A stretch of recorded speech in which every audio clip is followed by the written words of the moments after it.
नमस्कार दोस्तों, स्वागत है आप सभी का एक बार फिर से हमारे एबी धार्मिक टीवी चैनल में। तो आज हम आपके लिए लेकर आए हैं बेहद ही खास जानकारी। आइए जानते हैं, गांधारी के श्राप के कारण ही भगवान श्री कृष्ण का सब कुछ हो गया था नष्ट। गांधारी ने श्री कृष्ण को श्राप क्यों दिया? महाभारत का विनाशकारी युद्ध जब समाप्त हुआ तो गांधारी के सभी 100 पुत्रों के 100 महल के परिसर में लाए गए। जब महल के परिसर में 100 पुत्रों को एक पंक्ति में सफेद वस्त्र में लिपटा देखा तो गांधारी को भारी दुख हुआ। वे वही विलाप करने लगी।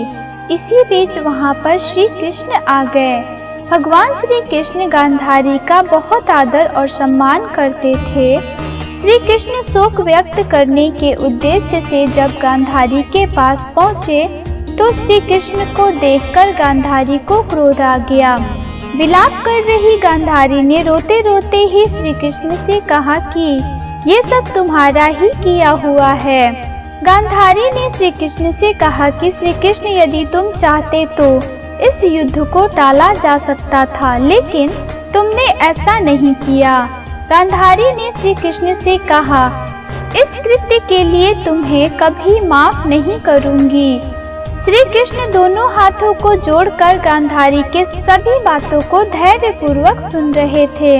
क्रोधित गांधारी ने भगवान श्री कृष्ण को शाप दिया कि श्री कृष्ण, जिस तरह से मेरे वंश का नाश हुआ है उसी प्रकार से तुम्हारा वंश भी आपस में लड़ते हुए नष्ट हो जाए। श्री कृष्ण ने गांधारी से कहा कि यदि इस शाप को देने से आपके मन में शांति मिलती है तो ऐसा ही होगा। गांधारी को प्रणाम कर श्री कृष्ण वहां से चले आए और द्वारिका आकर रहने लगे। महाभारत का युद्ध समाप्त होने के 36 वर्ष बाद गांधारी के श्राप का असर आरंभ हो गया।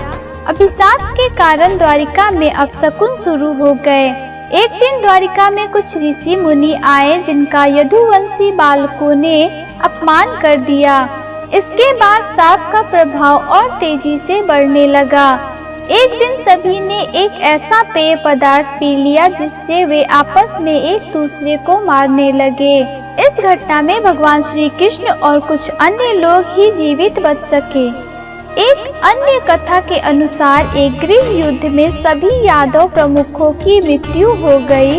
इसके बाद भगवान श्री कृष्ण ने द्वारिका छोड़ दी। भगवान श्री कृष्ण समझ गए कि शाप को पूरा करने का समय आ गया है और एक शिकारी का तीर लगने के बाद भगवान श्री कृष्ण ने अपनी देह त्याग दी। इसके बाद द्वारिका भी सागर में डूब गई। तो दोस्तों, आशा करती हूँ आपको हमारी जानकारी बेहद पसंद आई होगी। धन्यवाद।